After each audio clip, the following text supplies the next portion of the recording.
can see my slides okay, and the meeting is going to be recorded. Okay, can people see my slides okay? Yeah, it looks good. Okay, so welcome everyone. Thank you so much for those great introductions. It was really awesome to just hear where all of you are coming from. This workshop is part of the Nonprofit Leadership Master's Program, so it's going to be a little bit geared towards nonprofit work, but I think there is something here for everyone. My name is Sharon. My pronouns are she, her, hers. I'm currently a PhD student in social welfare at SP2, and I'm super excited to be here today talking about something that I really love talking about, which is building data-driven culture. I'm going to give you a quick background on my work and happy to talk more about it later if anyone's interested. But I studied business when I was an undergraduate, and then I worked for a small software company. At the same time as that, I also worked part-time as a sexual assault advocate, and that's what inspired me to go back to school and get a master's in social work. I thought I would be more of a clinical social worker at that point, but I ended up really discovering a passion for research and policy. So that led me to pursue a research fellowship with the Colorado Department of Human Services. And after that fellowship, I stayed on as a performance analyst and did a lot of data analysis and strategy with child welfare, juvenile justice, and domestic violence programs for the state. And then I came here to start my doctoral program.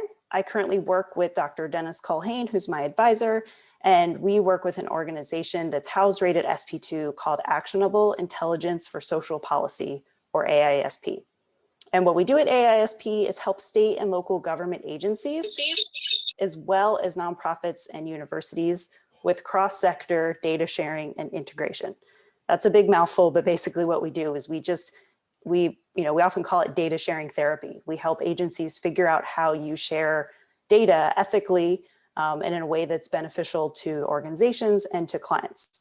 And again, happy to talk more about that later if anyone's curious. But I want to get us to the fun stuff of our workshop today.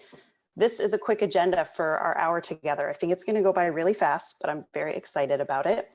We're going to spend a few minutes up front talking about data-driven culture as a group. So get ready to unmute again or use the chat if you feel more comfortable there. I want this to be interactive, so jump in at any point. If you want to pause, if you want to ask questions at any point, please just interrupt me. I won't easily be able to see you when I'm in screen sharing mode, so please just flag me. After our discussion, I'm going to talk about 5 strategies to get you started thinking about how you might build a data-driven culture in your organizations and workplaces. And then at the end, we have a really fun activity. We're going to do a mock nonprofit board meeting and put into practice some of these strategies that we talk about today.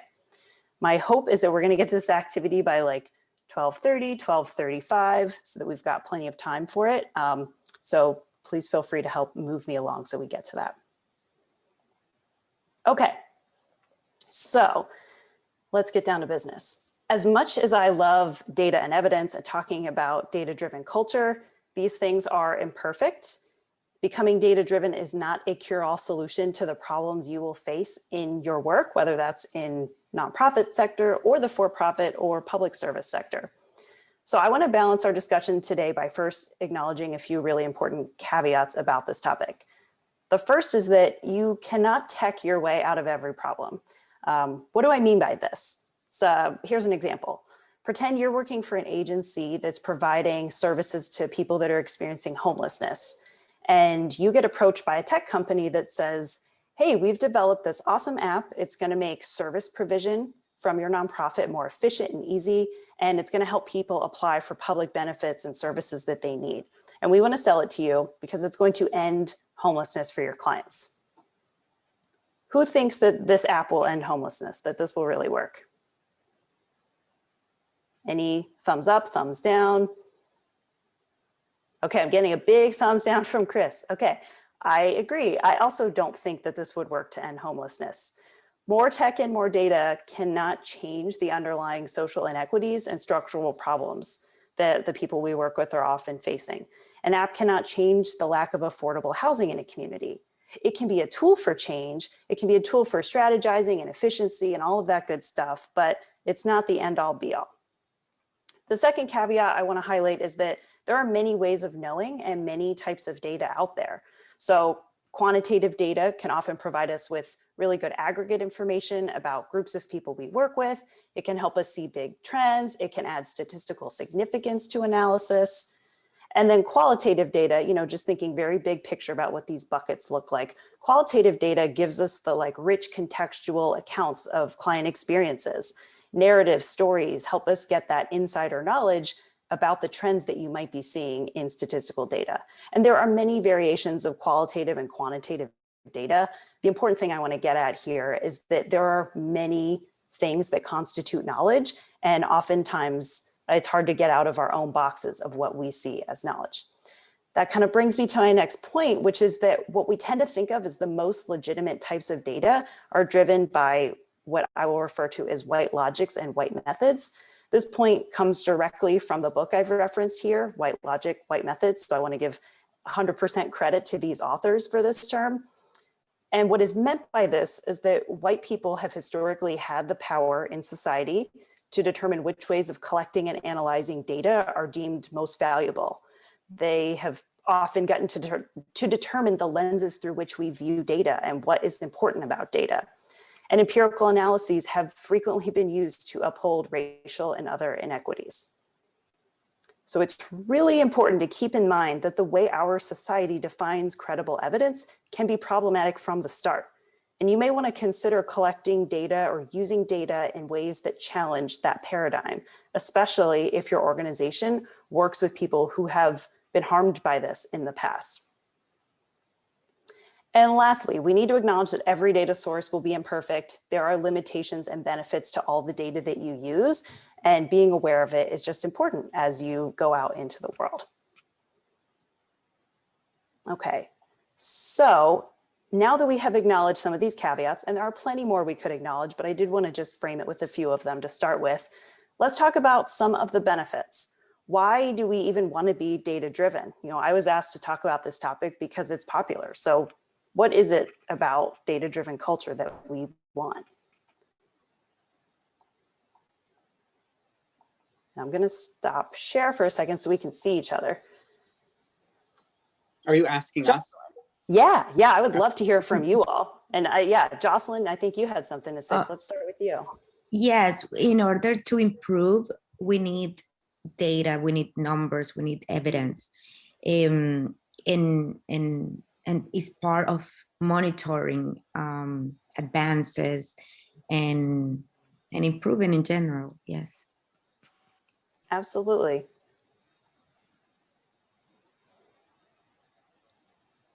I think funders rely a lot on data, and especially grants, government contracts. You need data to prove at some level that you're achieving the outcomes that you said you were going to. Yes, absolutely. It is part of the process of demonstrating the value that your organization brings. Yeah, in the chat to learn and improve. Yeah, data helps us be kind of iterative with the programs we run, figure out how we can improve them.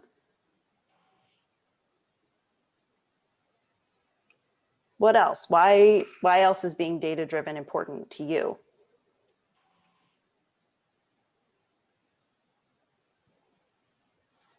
It helps us make decisions. Yeah. It's one way of helping you understand kind of how to move as an organization or an individual. Yes, absolutely. Any other thoughts on this? Yeah. If I might come in over there, I think it also helps us validate our theory of why change is needed and how change happens. There's a reason why we run the programs we run, in the nonprofit sector to improve society. And if we didn't have data, we wouldn't know if we're doing what we set out to do. Yes, that's another great point. Sometimes data has different audiences. So like we've talked about funders as an audience, we've talked about the decision makers. Sometimes it's for your staff so that they understand how they're doing and how they're performing. Yeah, the volume of data can be as large as possible. Yiming, do you want to tell us more what you mean by that? Well, I think as far as including data to our analysis, we to some degree, we don't need to worry how much information that we have, because the volume of the data can be less as large as possible. So that I think in some way, the more data that we have, the more accurate our analysis can be. Yeah. Yeah, excellent. Okay, so I have another question I want to pose to you all, which is, what does data-driven culture look like? It's like when you're at an organization or your workplace or whatever, and there's a data-driven culture, what does it look like on the ground?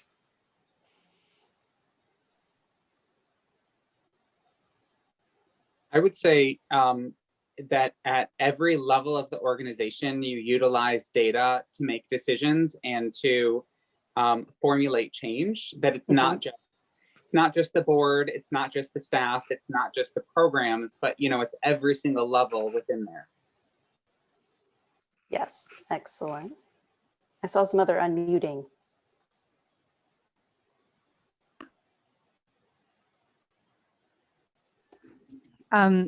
Chris kind of summarized it pretty well. But also I was thinking of organizationally, in a previous organization I worked at, we had Data Fridays where we basically shut down a third Friday of every month and just solely focused on the data. Because if there's not intentional focus, it's never truly going to get done purposefully. Yes, I love that point. I think that's great. Kind of like a learning and growing culture, and set aside time. You're seeing it across multiple levels of the organization. And Julia in the chat, sometimes it's taking away time from working with clients, especially if you have several funders and they ask for varying information. Yeah, that's a really tough balance. You may, if you're moving from a less data-driven to a more data-driven culture, that may mean rebalancing where you prioritize your time and thinking hard about why you're doing that and if it's serving the ultimate purpose. Okay, we'll jump back into screen sharing mode, but thank you all so much. I love hearing from you. This is excellent. Okay, so I'm going to talk about 5 strategies for building up data-driven culture where you work. These are just snippets from my experience and research and the wisdom of many, many amazing other people and colleagues along the way. We could do an hour on any one of these, so consider this more of like a crash course, and I'll include resources on some of the slides. I'll share the slides after, so if you want to dive in more, you've got some tools to get started. And I'm also happy to follow up more outside of here if you want to chat about this stuff. Okay, so first, Kanupriya, you teed us up perfectly for this one. I want to talk about developing a logic model for your program or organization if there isn't one already, because this is where data-driven culture might start for you. So show of hands, nods, thumbs up, something. Is this something you have talked about in your classes or at work? Seeing a couple yeses. Okay. So a logic model is just a fancy name for a description of how your program or agency creates change. That's it. It can be a narrative format. More commonly, you'll see this as some sort of conceptual map with arrows that show like, here are the inputs and resources we have, and we use them to do these programs or activities. And we think that these programs or activities lead to these types of outcomes for our clients. That's all it is in a nutshell. You can have a logic model for your organization as a whole. You can also have a logic model for each individual program that you run. I'm going to actually flip to one of the examples on here, reducing and preventing youth tobacco use, so that you can see a visual of a good logic model. Okay, people can see this screen. Yes, looks good. Okay. So there's a couple of resources I linked on the slide. One of them is the University of Wisconsin has a lot of really awesome templates. So if you're like, we don't have a logic model where I work, maybe this would be helpful. They've got templates and great resources to kind of get you started. So on here, what you can see is that the overarching aim of this program is to reduce and prevent youth tobacco use. There's a bunch of inputs that this organization have. They've got coalition members, they've got funding, partners, best practices and research, and they do a bunch of different activities. So it's a pretty like wide set of things to promote community involvement, facilitate youth in advocating for policy change, promoting prevention programs in schools and communities. They also added this bucket. This you don't always see in a logic model, but the reach. So we do these activities that are targeted towards these people, and they lead to these different outcomes. And this is a pretty complex one. They've got short-term, medium, long-term outcomes. There's a ton of arrows that show like, hey, this outcome here, you know, once this happens, then this happens, then this happens. So they can get complicated fast, but it doesn't have to be this complex at first. Then below this, they've got the narrative explanation that, you know, spells out in words, what is happening here? What is our theory about how all these resources and programs we put into the people we work with, how does it actually create the change of reducing tobacco use for youth? And then they have their sub-logic model, which gets at this point is you can also do one for a specific program. So your organization as a whole might have a logic model, and then you might have one for like one stream of work that you do. All right, any questions about logic models before we keep going? Okay, let's dive back into the slides then. Okay, this next strategy is that every use of data, every piece of data you collect should have a clear purpose. Don't collect data just to collect it, because you definitely don't have time for that with all the work that you're doing, all the people you have to see and to help. Collecting data should always have a clear purpose. Collecting data, especially from clients without a clear purpose and a plan for how you'll use that data and protect it, can also be unethical. So think about that. Having a clear purpose can help you gain buy-in and help your stakeholders see the value of gathering data. And I'll share an example here. I used to work with the domestic violence program in Colorado, which funded a lot of different nonprofits across the states to provide DV services.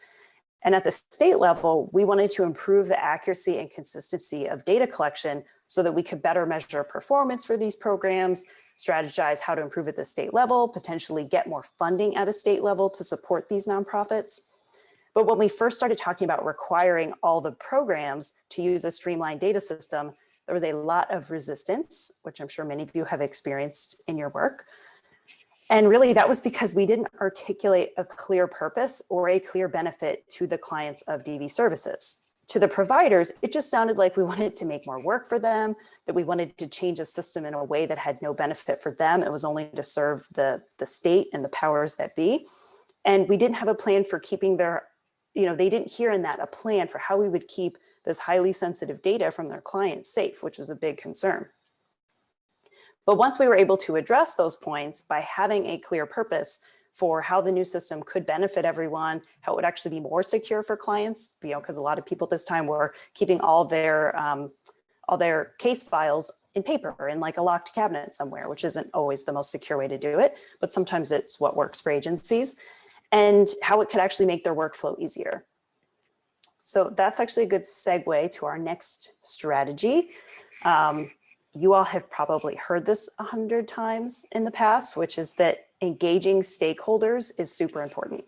And not just the people who are easiest to reach, that are most accessible and engaged, but also the people who often get left out or that you may not be thinking of. And this stakeholder input is important, you know, for that last point we were talking about of developing a clear purpose. Stakeholders can give you input about how and why you should use data. They can also help you interpret data and make sense of it. And I will share another example here that I love. This is from one of the sites we work with at AISP, where I do my research work at Penn. One of the places we work with is a county in Florida, and a specific program area that works with youth in the community. And when they were analyzing data related to youth hearings, the quantitative data in like the juvenile justice delinquency system hearings, the quantitative data were showing that a lot of youth were missing hearings, and that was leading to further involvement in juvenile justice. Not good, right? That's not something we want for youth in our communities. But when they engaged youth who were represented in the data and said, what do you think about this trend? Why are so many hearings being missed? They found out that it was really well known among the youth that there was no easy way to get in touch with the courts and reschedule. A lot of the youth were juggling many responsibilities at home. They couldn't always take they couldn't always make the time that they were assigned for a hearing, and they wanted to ask for some sort of flexibility, but the phone number listed to call didn't have an answering machine and would just ring and no one ever answered. There was no website, there was no way to get in touch. Now, if the youth were not engaged as part of the data analysis and interpretation, this information would probably not have been surfaced, and the county likely would have come up with a much more complicated response to this issue of, a lot of youth are missing hearings. Instead, they were able to identify a couple things they could change that were quite simple, like getting a working phone line, creating a website, creating a clear process for rescheduling. Okay, let's pause for a second. We've just been through 3 big strategies very quickly. Does anyone have any questions or want to jump in with anything? Okay, we'll keep moving. So this next strategy I will highlight is very, very large. And like most of the strategies, we're not going to do it justice within this workshop, but it's a really important one for anyone who is collecting and using client data specifically, like at the individual level. Using data is a process, and this image here shows you what we call the data lifecycle, which starts all the way with planning how you're even going to use data and collect it before you even do anything with it, all the way through when you report it and disseminate it and figure out what to do with your results or your findings that your data tell you. The resource I've linked here, and I have it referenced in a couple places throughout the toolkit, is something we developed where I work at AISP that we call our Equity Toolkit for short. It's basically a guidebook for thinking about how racial bias and racial inequity can be perpetuated or mitigated at each step of the data lifecycle. It's very much an iterative tool. We're working on the 2nd version as we speak, but it's like a collection of the best resources and knowledge to date on what are the problematic practices related to planning, collecting data, analyzing it, accessing it, thinking about using algorithms, which is a dicey topic. What are practices we can do to center racial equity at each of these stages? And what are things that actually could be harmful when we're thinking about how we're going to collect data or how we're going to access it? And pausing and reflecting on each of these phases and how you can improve at each phase is going to help you build that data-driven culture. So kind of getting to Chris's point before, data-driven culture often looks like multiple layers of the organization thinking about data. Thinking about data through multiple processes is also part of it too. You might be involved with 1 or 2 of these stages, or some people might be involved with the whole data lifecycle, but wherever you plug in, there's something you can do to think about racial equity and how you might use your data to mitigate racial harms. So I highly recommend this resource for a lot more detail on the different ways you can assess bias at each stage of the data lifecycle. There's also a lot of resources within this resource. And again, happy to chat more about this, especially since this is a really big topic in data world. Okay, that brings us to our last strategy. Start small and seek quick wins. You've probably heard this in many other contexts before, and I think it's super important for building data-driven culture. I would guess that all of you have big dreams and big ideas for what you want to do as leaders in your field, whether that's nonprofit and philanthropy, whether that's more in the social work world, in government, in the tech, the private industry. You all have big dreams. Using data is likely going to be part of your strategy for how you make those dreams come to fruition. But that doesn't mean you need to start with big data to work towards big ideas. And in fact, I think you should start smaller and find ways to demonstrate how data can be helpful to support your vision, especially because data and technology change so quickly that a mistake that I have often seen, or a misstep really, is that people develop these really grand strategies for how they're going to use and collect data and all of that. And the strategy and the planning takes over the actual doing. So find things that you can start doing more quickly to demonstrate the value of your data strategy and let people join in that momentum and feel how you can make a difference using data versus focusing on, we have to wait till we have all this funding. We have to wait till we can get the fanciest tech system and the biggest data strategy before we can really start using data. You don't have to do that. Gradually building your data-driven culture and helping people find success and improvement in the programs and for your clients through use of data is a good way to go. And you will save time and resources doing that. We are running low on time, so I'm going to skip the example. I was going to talk through this, but one strategy I will highlight that may be helpful is to think about as a data strategy, well, is there something we could use data to describe? You know, a lot of times people think, oh, we should jump to something really fancy and impressive as a data strategy. But if you haven't done the descriptive work of just talking about like, who are the people in our program and what type of services are they getting? And what does their experience with us look like?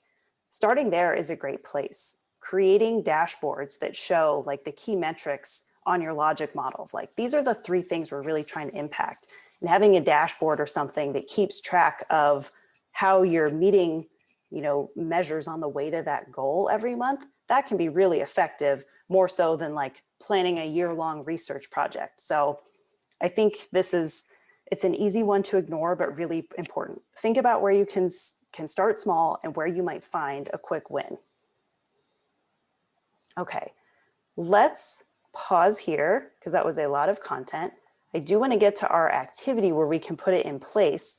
But before then, I want to make sure that any questions or ideas that came up in the last few minutes get surfaced because that was a lot of information.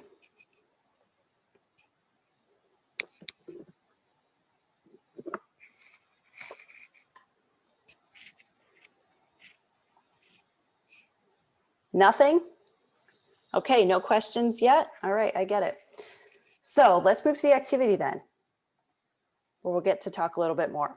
Okay, the slide is going to look very scary in a few minutes because there's a lot of text on it, but don't worry. What I want you to do, and why there's so much text on one slide coming at you, is I would like you to take a screenshot of it because we're going to go into breakout rooms and discuss for like 5-6 minutes, and then we're going to come back and do a mock meeting. So here's what we're going to do. I've created a scenario. I'll read it out loud. You can read along. So Youth Empowerment is a fake nonprofit that pairs youth that were formerly involved with juvenile justice with local employers for jobs and skill development. You guys are probably familiar with nonprofits like this in the past. Youth Empowerment's leadership and board scheduled a stakeholder meeting to discuss a new plan to increase data collection from all providers and partners so that they can measure and report on youth outcomes. So getting at a lot of what we talked about in the beginning, like they have this idea to collect new data and they want to start demonstrating their success. Leadership is very excited about this plan because of all those reasons we talked about, but stakeholders are a little more skeptical because they know it's going to mean more work, changing some processes that they're used to. They have limited staff already, and there's concerns that data could be mishandled or misused in the process. So your task is, I'm going to open up the breakout rooms. Now is a great time to do a screenshot of this, unless you have a very good memory.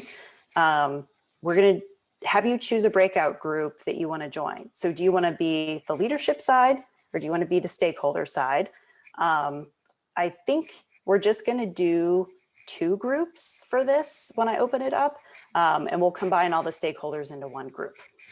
In your groups, we're going to have like, let's say 5 minutes, and you're going to prepare for the stakeholder meeting with your group, which means talking about why are you for this data collection plan, increasing the amount of data collection, and why you might be against it. So both groups talk about the pros and the cons, talk about where you might compromise. So leadership, you want to get this plan through. Stakeholders, you want to put the brakes on, but where could you compromise on either side?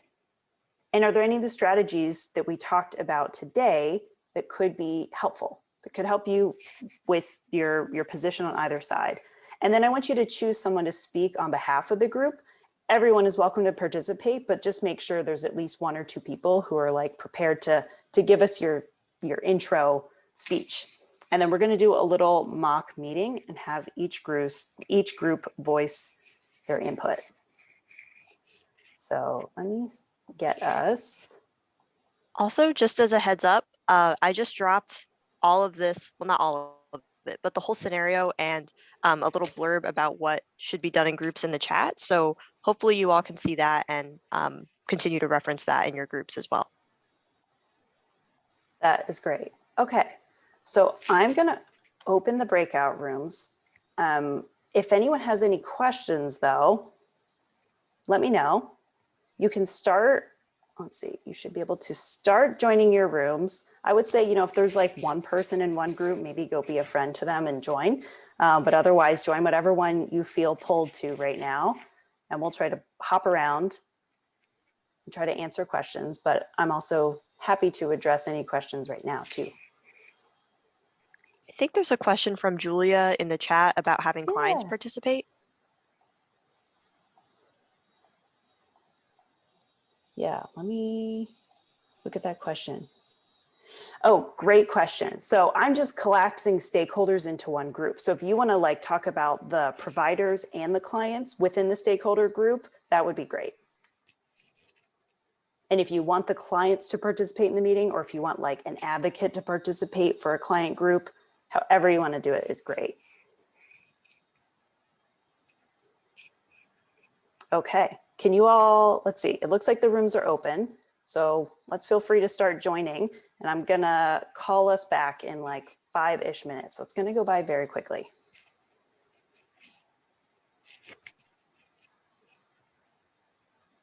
Oh, good, we've got at least 2 people in each room, perfect.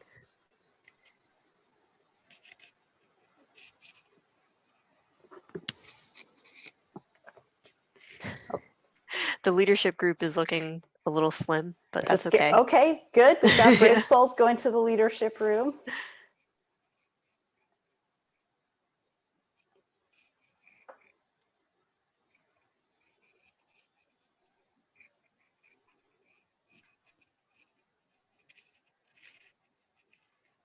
Excuse me, do we get to decide the group or you will just allocate? Oh yeah, great question, Jocelyn. So if you click on the breakout room thing at the bottom of Zoom, this is one where you can actually choose. So when you hover over leadership or stakeholders, you should be able to like click join to the right of just them. find, thank you. Yeah, this is a new cool Zoom thing. I clicked on one of the items, but it disappeared. I'm not sure Oh, if no. I did it correctly. Which room do you want to go to? Stakeholders. Okay, let me send you there. I think this will work. Thanks.